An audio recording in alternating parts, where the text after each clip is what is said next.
కాబట్టి యాక్చువల్లీ ఈ లా చేసినప్పుడు 2005లో మనం అనుకున్నాం కదా 2005లో వచ్చిందని.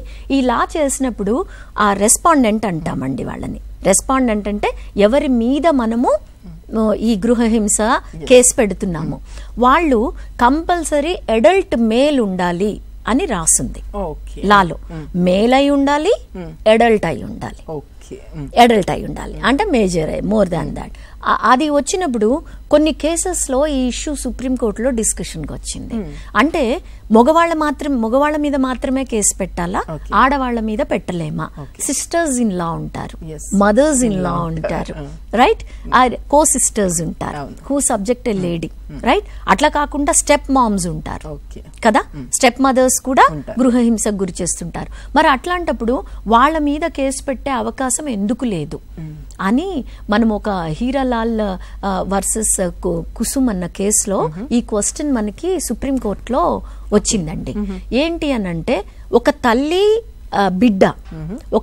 బిడ్డ కలిసి ఒక ఫ్యామిలీలో మిగతా వదినలు మిగతా అన్నల మీద అంటే ఆమె కొడుకులు ఆమె కోడళ్ల మీద ఈమె అన్నలు ఈమె వదినల మీద కేసు వేస్తారు.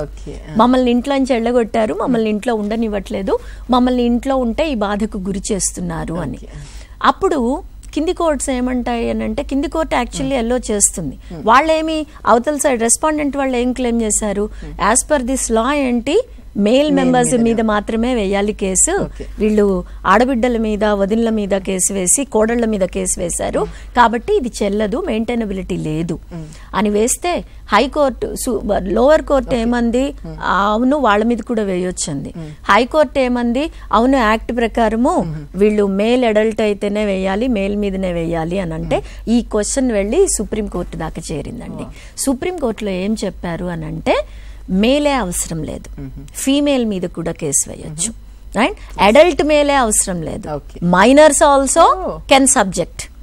ఇప్పుడు మనం చూడట్లేదండి ఎన్ని rapes, gang rapes, abuse, all these atrocities are being committed by minors, right. కాబట్టి మైనర్ అయి ఉండనవసరం లేదు, అడల్ట్ అయి ఉండనవసరం లేదు, ఎనీ మేల్ మెంబర్ మీద ఇది వెయ్యొచ్చు. ఎవరైనా ఏ వయసు ఆడవాళ్ళైనా ఏ వయసు మగవాళ్ల మీదనైనా సరే ఈ కేసు పెట్టొచ్చు అని సుప్రీంకోర్టు డెసిషన్ ఇచ్చిందండి. ఆ సుప్రీంకోర్టు డెసిషన్ ని మనము లా చేసుకోవటానికి 2022లో అమెండ్మెంట్ బిల్లు కూడా ప్రవేశపెట్టారు.